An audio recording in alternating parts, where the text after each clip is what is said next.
Hi everyone. இந்த வீடியோவில் நம்ம ரிஃப்ளெக்ஷன் ஆஃப் சவுண்ட் பற்றி பார்க்கலாம். கன்சிடர் இப்போ ஒரு வால் இருக்குது, சுவர் இருக்குது. அந்த வாலில் நம்ம பால் வச்சு அடிக்கும் போது அந்த பால் இந்த வாலில் பட்டு பவுன்ஸ் ஆஃப் ஆகும். அதே மாதிரி நம்ம பேசும்போது வருது இல்லையா சவுண்டு, அந்த சவுண்டு ஒரு வால், அதாவது ஒரு சாலிட் சர்ஃபேஸில் படலாம், இல்லைன்னா லிக்விட் மீடியமான வாட்டரில் படலாம். அதில் படும்போது என்ன ஆகும்னா அது பவுன்ஸ் ஆஃப் ஆகும், ரிஃப்ளெக்ட் ஆகி வரும். ஸோ ஒரு சவுண்ட் வேவ் ரிஃப்ளெக்ட் ஆகணும் அப்படின்னா நமக்கு ஒரு அப்டக்கிள் தேவை. ஒரு வால் அப்படிங்கிற சாலிட் சர்ஃபேஸ் தேவைப்படுது. அது லார்ஜ் சைஸில் இருந்தாகணும். அண்ட் ஆல்சோ அது மேபி பாலிஷ்டு சர்ஃபேஸாகவும் இருக்கலாம், இல்லைன்னா லப் சர்ஃபேஸாகவும் இருக்கலாம். ஆனால் ஒரு அப்டக்கிள் தேவைப்படுது சவுண்ட் வேவ் ரிஃப்ளெக்ட் ஆகிறதுக்கு. Okay, next laws of reflection பற்றி பார்க்கலாம். நம்ம லைட் சாப்டர்லேயும் பார்க்கும்போது இந்த லாஸ் ஆஃப் ரிஃப்ளெக்ஷன் பற்றி பார்த்துருந்தோம். அதே கான்செப்ட் தான் இந்த சவுண்ட் சாப்டர்லேயும் லாஸ் ஆஃப் ரிஃப்ளெக்ஷன் பார்க்க போகிறோம். இப்போ ஒரு வால் இருக்குது, அந்த வாலில் சவுண்ட் வேவ் படுது. ஸோ அந்த படக்கூடிய இது நம்ம இன்சிடென்ட் சவுண்டுன்னு சொல்கிறோம். பட்டு ரிஃப்ளெக்ட் ஆகி வருது இல்லையா, அது ரிஃப்ளெக்டட் சவுண்டுன்னு சொல்கிறோம். இந்த ரெண்டுத்துக்கும் நடுவில் நார்மல் இருக்குது. இந்த இன்சிடென்ட் சவுண்டுக்கும் இந்த நார்மலுக்கும் நடுவில் ஃபார்ம் ஆகக்கூடிய angle angle of incidence. And இந்த ரிஃப்ளெக்டட் சவுண்டுக்கும் இந்த நார்மலுக்கும் நடுவில் ஃபார்ம் ஆகக்கூடிய ஆங்கிள் ஆங்கிள் ஆஃப் ரிஃப்ளெக்ஷன். ஓகேவா? இப்போ ஃபர்ஸ்டில் என்ன அப்படின்னா, அந்த இன்சிடென்ட் சவுண்டோடைய ஆங்கிளும் இந்த ரிஃப்ளெக்டட் சவுண்டோடைய ஆங்கிளும், இந்த ரெண்டு ஆங்கிளுமே ஈக்குவலாக இருக்கும். இது லா 1. லா 2 என்ன சொல்லுதுன்னா, அந்த இன்சிடென்ட் சவுண்ட் அதோடைய டைரக்ஷனும் இந்த ரிஃப்ளெக்டட் சவுண்ட் இருக்கு இல்லையா, அண்ட் நார்மல், இந்த இன்சிடென்ட் சவுண்ட், இந்த ரிஃப்ளெக்டட் சவுண்ட் அண்ட் நார்மல், இந்த மூணுமே சேம் பிளேனில் லைஸ் ஆகிருக்கும். இது law 2. Next uses of multiple reflection of sound பற்றி பார்க்கலாம். இதில் ஃபர்ஸ்ட் ஒன் மியூசிக்கல் இன்ஸ்ட்ருமெண்ட். இப்போ megaphone, loudspeaker, horn, musical இன்ஸ்ட்ருமெண்ட்டான நாதஸ்வரம், ஷெனை, ட்ரம்பட் இதெல்லாம் பார்க்கும்போது பார்க்குறதுக்கு எப்படி இருக்குன்னா, ஃபஸ்ட்டு ஒரு மியூசிக்கல் இன்ஸ்ட்ருமெண்ட்டான நாதஸ்வரம் எடுத்துக்கோங்க. அதில் ஒரு டியூப் மாதிரி இருக்கும், which is followed by the conical opening. ஏன் இந்த மாதிரி கொடுத்துருக்காங்க? இப்போ நம்ம ஃபோன் எடுத்துக்கோங்க. ஃபோனு கீழே ஸ்பீக்கர் இருக்கு இல்லையா, அப்போ அந்த ஸ்பீக்கர்லேருந்து வரக்கூடிய சவுண்டு பார்த்திங்க அப்படின்னா எல்லா டைரக்ஷனுக்குமே கேட்கும்.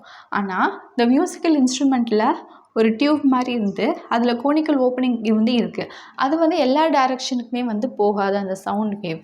ஸோ எந்த சோர்ஸ்லேருந்து வருதோ அந்த சோர்ஸ்லேருந்து ஃபார்வர்ட் டைரக்ஷனுக்கு தான் போய் ஆடியன்ஸை ரீச் பண்ணும். அது எல்லா டைரக்ஷனுக்குமே அது போகாது.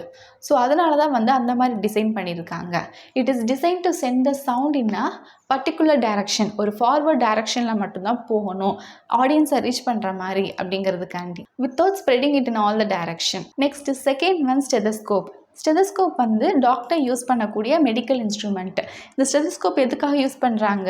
நம்ம பாடியில் ப்ரொடியூஸ் ஆகக்கூடிய சவுண்டை ஹியர் பண்ணுறதுக்காண்டி இந்த ஸ்டெதஸ்கோப் யூஸ் பண்ணுறாங்க. இந்த ஸ்டெதஸ்கோப்போட ஒரு எண்டை நம்ம பாடியில் எங்கேயாச்சும் வைப்பாங்க. அண்ட் நம்ம பாடியோட சவுண்டை டாக்டர்ஸ் எப்படி அவங்கள ஹியர் பண்ணுறாங்க அப்படின்னா, அந்த ஸ்டெதஸ்கோப்பில் இருக்கக்கூடிய அந்த கனெக்ஷன் டியூப்பில் என்ன ஆகுதுன்னா மல்டிபிள் ரிஃப்ளெக்ஷன் நடந்து, ஸோ பாடியிலேருந்து ப்ரொடியூஸ் ஆகக்கூடிய சவுண்ட் டாக்டர்ஸோட இயரை ரீச் பண்ணுது. ஸோ இந்த மியூசிக்கல் இன்ஸ்ட்ருமெண்ட்லேயும் சரி, இந்த ஸ்டெதஸ்கோப்லேயும் சரி, இந்த மல்டிபிள் ரிஃப்ளெக்ஷன் அப்படிங்கிறது யூஸ் ஆகுது. Next more to know. நம்ம யூஸ் பண்ணக்கூடிய இயர்ஃபோனை ரொம்ப நேரமாக காதிலே வச்சுருந்தோம் அப்படின்னா நம்மளோட இயர் ட்ரம் மட்டும் டேமேஜ் ஆகிறது மட்டும் இல்லாமல் நம்மளோட இன்னர் இயர் இருக்கு இல்லையா, அதில் கண்டிப்பாக இன்ஃபெக்ஷன் வந்துடும்.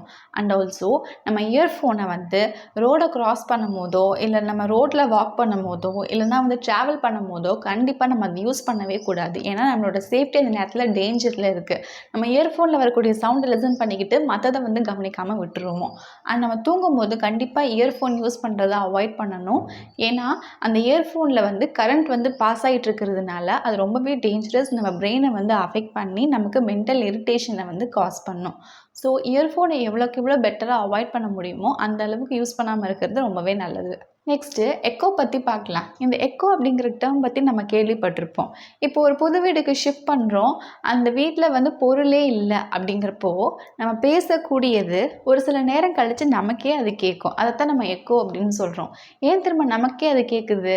ஏன்னா அந்த வீட்டில் ஆல்ரெடி பொருள் இல்லை. இப்போ காலியான வீட்டில் வெறும் சுவர் மட்டும்தான் இருக்குது. This wall is a reflecting surface. அப்போ நம்ம பேசும்போது வரக்கூடிய சவுண்டு அந்த வாலில் பட்டு திரும்ப ரிஃப்ளெக்ட் ஆகி வந்து அது நமக்கே கொஞ்சம் நேரம் கழித்து கேட்கறது தான் நம்ம எக்கோ அப்படின்னு சொல்கிறோம். ஓகே, இப்போ நம்ம அதை பற்றி பார்க்கலாம். இப்போ ஒரு டால் பில்டிங் இல்லைனா மவுண்டெயின் வந்து இருக்குது. அது வந்து ரிஃப்ளெக்டிங் சர்ஃபேஸ். அந்த இடத்துல வச்சு நம்ம அதுக்கு இடத்துக்கு முன்னாடி நம்ம கிளாப் பண்ணுறோம் இல்லை ஷவுட் பண்ணுறோம் அப்படிங்கிறப்போ ஒரு சில நேரம் கழித்து நம்மளோட சவுண்ட் திரும்ப நமக்கே அது வந்து கேட்கும். அந்த சவுண்டை தான் நம்ம எக்கோ அப்படின்னு சொல்கிறது.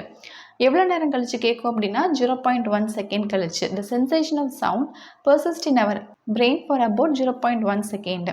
ஸோ இந்த மாதிரி நம்ம எக்கோ கேட்கணும் அப்படின்னா நம்ம கொடுக்கக்கூடிய ஒரிஜினல் சவுண்டுக்கும் திரும்ப அந்த சவுண்ட் வந்து ரிஃப்ளெக்ட் ஆகி வருது இல்லையா, அதோடைய டைம் இன்டர்வல் வந்து 0.1 செகண்ட். இப்போ கன்சிடர் ஒரு சவுண்டோடைய ஸ்பீட் வந்து 340 மீட்டர் பர் செகண்டில் இருக்க 25 டிகிரி செல்சியஸ். இப்போது இந்த சவுண்டை வந்து ப்ரொடியூஸ் பண்ணக்கூடியது யாருன்னா இந்த மேன். அப்போ இந்த மேன் கொடுக்கக்கூடிய இந்த சவுண்டு வந்து இந்த அப்ஸ்டக்கலை நோக்கி வந்து போகுது. இந்த அப்ஸ்டக்கல் அப்படிங்கிறது இந்த வாலை நோக்கி வந்து போய் திரும்ப என்ன ஆகுது, அந்த வாலில் பட்டு ரிஃப்ளெக்ட் ஆகி அந்த மேன் அந்த லிசனரோட இயற்கே வந்து ரீச் ஆகிறதுக்கு எவ்வளோ நேரம் எடுத்துக்குதுன்னா 0.1 செகண்ட் வந்து எடுத்துக்குது. இங்கே வந்து ஸ்பீட் ஆஃப் சவுண்ட் கொடுத்துருக்காங்க. இங்கே வந்து பட்டு ரிஃப்ளெக்ட் ஆகி வருது இல்லையா, அதோட டைம் இன்டர்வல் வந்து 0.1 செகண்ட்னு கொடுத்துருக்காங்க. இப்போ நம்ம டோட்டல் டிஸ்டன்ஸ் எவ்வளோ கவர் பண்ணியிருக்கு அந்த சவுண்டு எங்கேருந்து எங்கே வரைக்கும் அப்படின்னா, அப்போ அந்த மேன் வந்து தான் ப்ரொடியூஸ் பண்ணுறாங்க. அப்போ அந்த பாயிண்ட் ஆஃப் ஜென்ரேஷனில் இருந்து அந்த ரிஃப்ளெக்டிங் சர்ஃபேஸ்க்கு போயிட்டு திரும்ப பேக் அந்த மேனோட இயற்கே ரீச் ஆகிறதுக்கு எவ்வளோ டிஸ்டன்ஸ் கவர் பண்ணுது அப்படின்னு பார்த்தோம் அப்படின்னா 340 metre per second into 0.1 second. இது ரெண்டுத்தையும் நம்ம வந்து மல்டிப்ளை பண்ணும்போது you will get 34 metre. So இங்கேருந்து ஸ்டார்ட் ஆகி அந்த சவுண்டு இங்கே போயிட்டு இதுலேருந்து ரிஃப்ளெக்ட் ஆகி திரும்ப இங்கேயே வருது. அப்போ அதுக்கு 34 மீட்டர் வந்து ஆகுது டோட்டல் டிஸ்டன்ஸ். இப்போ நமக்கு மினிமம் டிஸ்டன்ஸ் தான் வேணும்.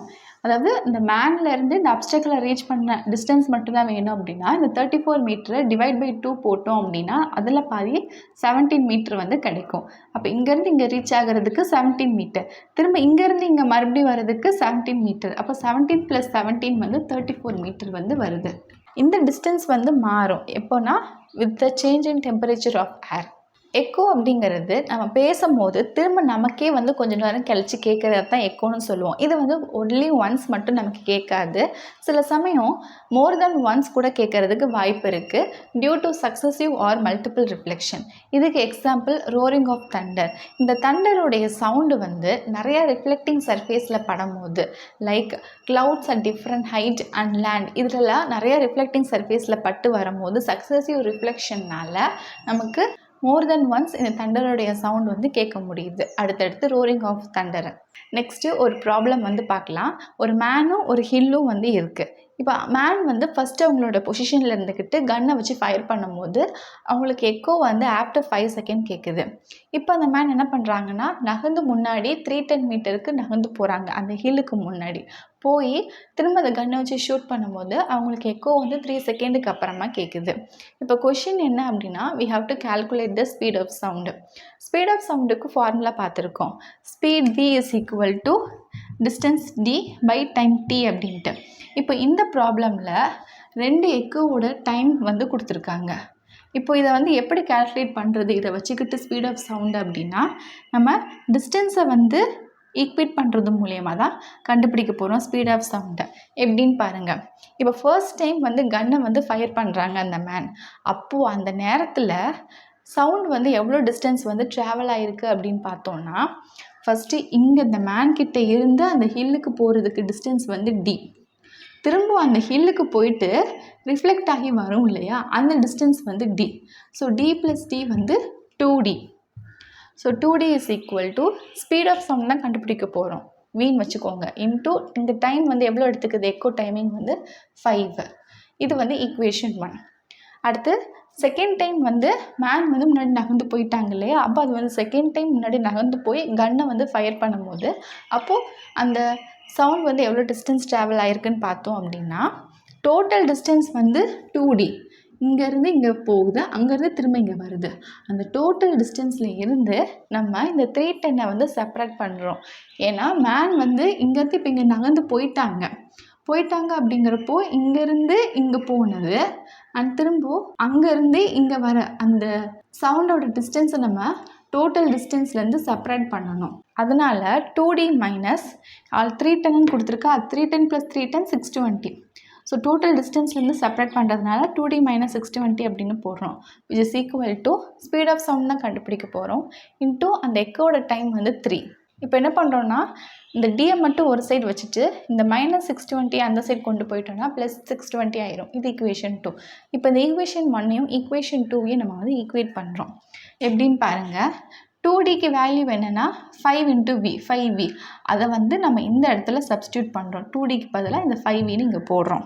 So 5V = 3V + 620. இப்போ Vயை மட்டும் கால்குலேட் பண்ணுறோம் அப்படின்னா 5V - 3V 2V வந்துடும், which is equal to 620.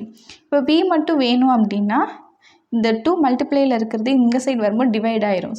So 620 / 2 வந்து 310 m/s வரும். So this is the speed of sound value. Okay, அவ்வளோதான். இந்த வீடியோவில் நம்ம reflection of sound and laws of reflection and echo பற்றி பார்த்துருக்கோம். அண்ட் ஆல்சோ ஒன் ப்ராப்ளமும் பார்த்துருக்கோம். ஐ ஹோப் இன்னைக்கு பார்த்து இந்த டாபிக் உங்களுக்கு கிளியராக அண்டர்ஸ்டுட் ஆயிருக்கும்னு நினைக்கிறேன். If you have any doubt regarding this, please to comment let me know in the comment section. If you like this video, thumbs up, share among your friends circle. இந்த video நிறைய பேருக்கு யூஸ்ஃபுல்லாக இருக்கட்டும். நான் என்னோட சேனலில் ஃபிசிக்ஸ், பயாலஜி, கெமிஸ்ட்ரின்னு எல்லா concept cover ஆகிற மாதிரி ஸ்டாண்டர்ட் 6லேருந்து ஸ்டாண்டர்ட் 8 வரைக்கும் எல்லா யூனிட் கம்ப்ளீட் பண்ணிவிட்டு இந்த இயர் நான் ஸ்டாண்டர்ட் 9ஓட first term and second term முடிச்சுட்டு தேர்ட் டேர்ம் வந்து போஸ்ட் பண்ணிக்கிட்டே வரேன். இது வரைக்கும் போஸ்ட் பண்ண வீடியோஸ் எல்லாமே என்னோட சேனல் பிளேலிஸ்ட்லேயே இருக்குது. Can go there and see it. நீங்கள் சயின்ஸை ஈஸியாக அண்டர்ஸ்டாண்ட் பண்ணி லேர்ன் பண்ணால் please to subscribe my channel and click the notification bell button to get the latest upcoming videos. See you soon again in next video. Thank you for watching.